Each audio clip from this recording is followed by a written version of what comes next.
परशुराम के तेजस्वी वंशजों, ब्राह्मण बंधुओं, अनुजों, बेटों, ब्राह्मण बहनें और बेटियों, मेरा स्वास्थ्य ठीक नहीं है, इसलिए हो सकता है कि मेरी आवाज़ भी कोई विशेष साफ नहीं आप तक पहुंच रही हो, लेकिन इस बढ़ती हुई उम्र के साथ मुझे यहाँ पर देख करके आप भी शायद आश्चर्य कर रहे होंगे कि ये बूढ़ा यहाँ किस लिए आया। मुझे स्वयं पर भी आश्चर्य हो रहा है। तो मैं तन से जरूर त्रस्ताय हो गया हूँ, लेकिन मन में मेरे एक स्वप्न पला था। जब मैं भी जवान था, अपने आप को जवान क्या करता था, 35 और 40 साल की उम्र का था। ब्राह्मण सभा उसी समय से बनती रही है, सुप्त होती रही है, पुनर्जागृत होती रही है, पुनर्सुप्त होती रही है।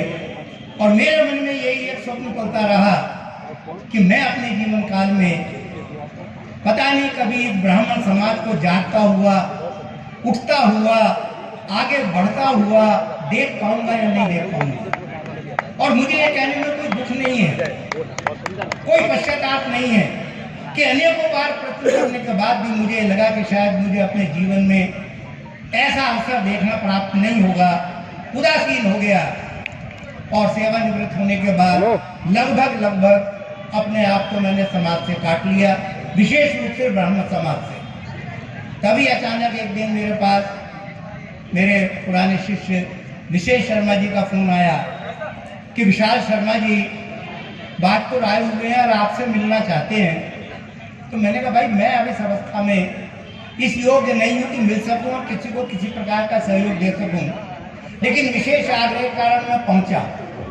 और जब मेरी विशाल जी से मुलाकात हुई तो उनकी आंखों में मैंने वही चमक, वही ऊर्जा, वही स्वप्न और वही एक ललक देखी कि ब्राह्मण समाज को जागृत करने की। और उससे मेरे मन के अंदर फिर एक आशा जागी और मैं एक यही स्वप्न और यही लालसा लेकर के यहाँ पर आया हूँ, आप लोगों के सामने हूँ। मुझे कि कहते हुए शर्म आती है कि हम ब्राह्मण वर्ग की उत्पत्ति मस्तिष्क से मानी जाती है। समाज का दर्पण, समाज को दिशा देने वाला, समाज का मस्तिष्क ब्राह्मण वर्ग को माना जाता है।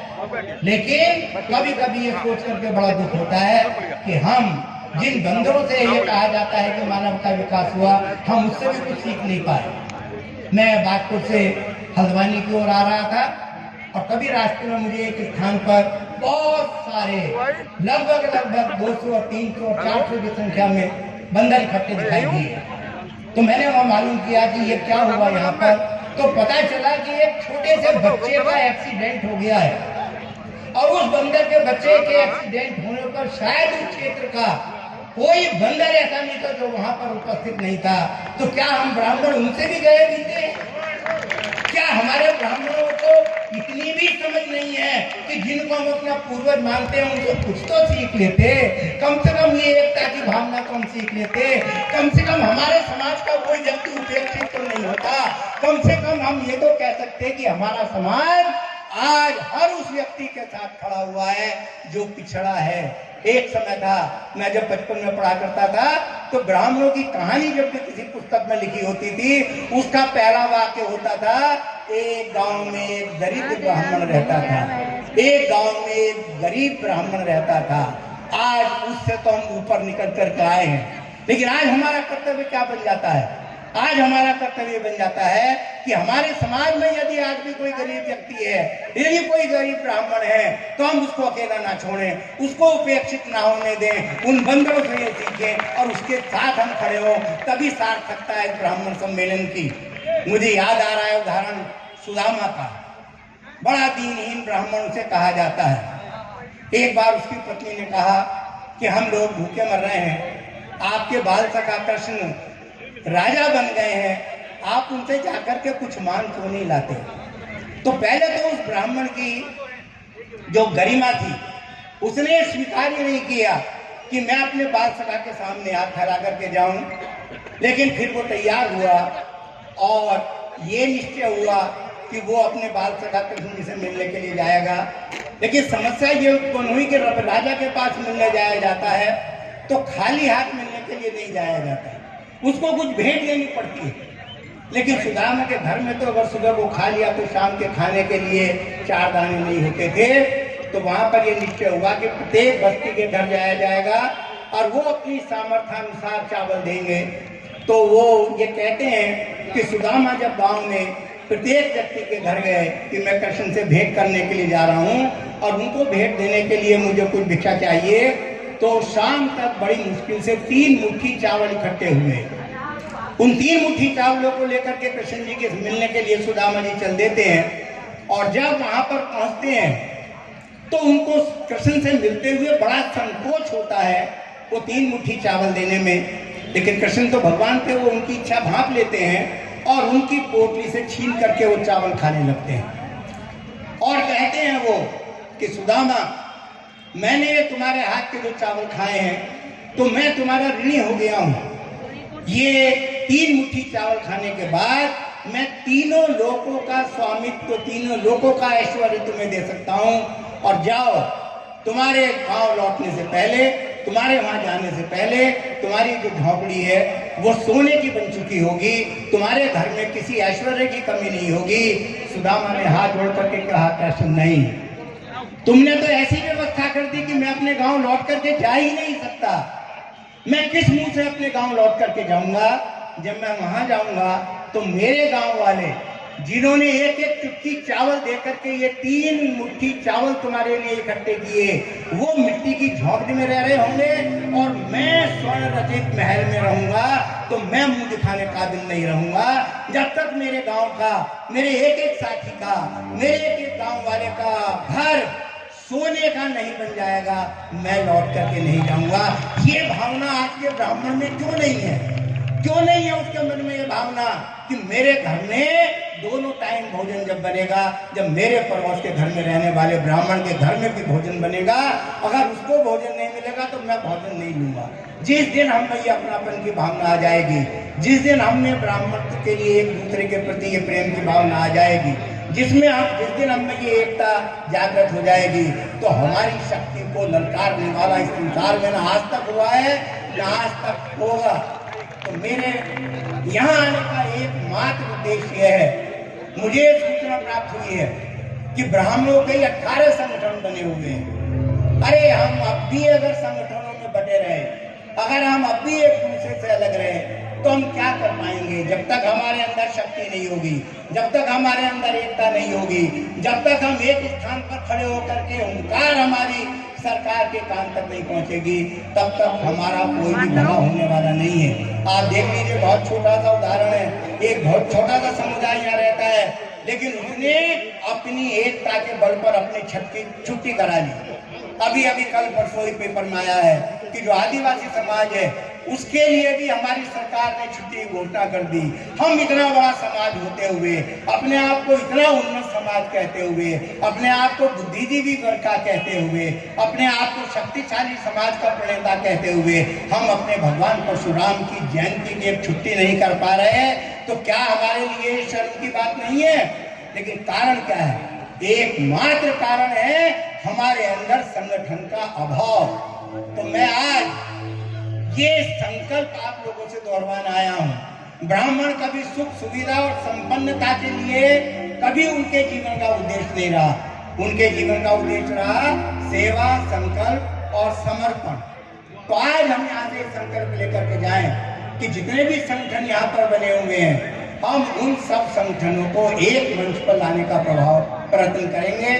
हम सब ब्राह्मण एक होंगे।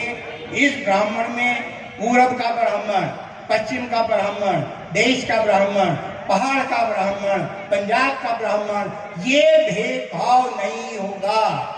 केवल और केवल एक शब्द होगा कि हम सब ब्राह्मण हैं, हम सब भगवान परशुराम के वंशज हैं। जिस दिन ये भाव जागृत हो गया, उस दिन हमारी शक्ति के सामने कोई शक्ति खड़ी नहीं होगी।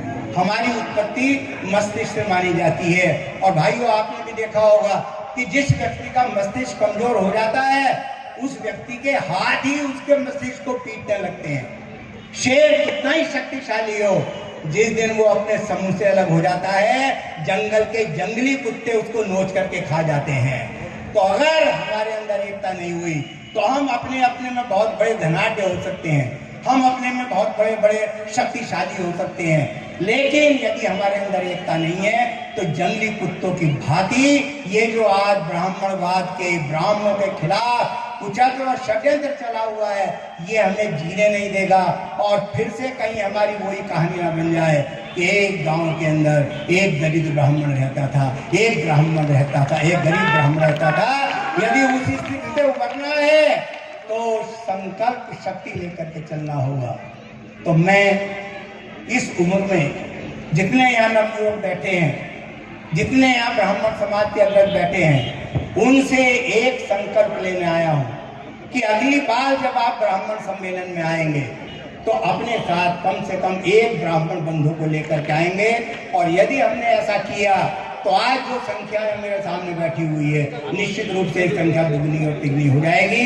इसे एकता का प्रदर्शन जब तक हम नहीं करेंगे तब तक हमारा उद्धार और उत्थान होने वाला नहीं है। ये जो ब्राह्मण महा उत्थान समिति बनी हुई है, इसके अध्यक्ष हमारे विशाल शर्मा जी ने एक स्वप्न देखा है और इससे ये आशा जागी है कि वक्त की तारीकियों में अब शहर देखा तो है, जिस तरफ देखा नहीं था अब उधर देखा तो है। एक प्रयत्न शुरू हुआ है तो जितने भी यहाँ पर ब्राह्मण सम्मेलन और ब्राह्मण सभाएं बनी हुई हैं, उनके प्रतिनिधि यदि आए हों तो मेरा उन सबसे ये निवेदन है कि हम ब्राह्मण हैं, ब्राह्मणों के अंदर ईगो बहुत होती है, जिसे मैं हिंदी में मिथ्याभिमान कहता हूँ। तो अगर ठीक है हम किसी के पीछे चलने को तैयार नहीं है तो पीछे मत चलिए।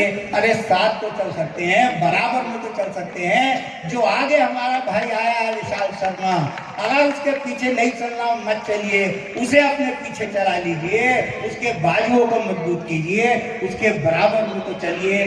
तो कम से कम ये ब्राह्मण समाज जो उत्थान समिति अपना उद्देश्य लेकर के चलिए, ये उद्देश्य सफल होगा। समय बहुत कम है, मुझे 5 मिनट का समय दिया गया था, तो मैं इन 4 पंक्तियों के साथ अपनी बात समाप्त करता हूँ कि ब्राह्मण समाज को कमजोर न समझा जाए कि हम हिमगिरी की गोद में अंगार रखना जानते हैं, हम हिमगिरी की गोद में अंगार रखना जानते हैं, हम लहू से मांग का श्रृंगार करना जानते हैं। हम हैं ब्राह्मण, सदा देंगे दिशा संसार को, पर हम सुमन की म्यान में तलवार रखना जानते हैं। बहुत बहुत धन्यवाद। और मैं आशा करता हूँ कि अगली बार हम सम्मेलन में मिलेंगे तो इससे दुगनी संख्या में मिलेंगे। बहुत बहुत धन्यवाद। मैं चाहूँगा प्रतीक चिन्ह के लिए मैं बुलाना चाहूँगा हमारे प्रदेश अध्यक्ष जी मंच पे आ जाएं। आदरणीय पांडे जी हमारे सेवानिवृत्त जीएसपी अधिकारी, बाजपुर की मैं चाहूँगा पूरी टीम आ जाए मंच में, क्योंकि समय का बहुत अभाव है। गौरव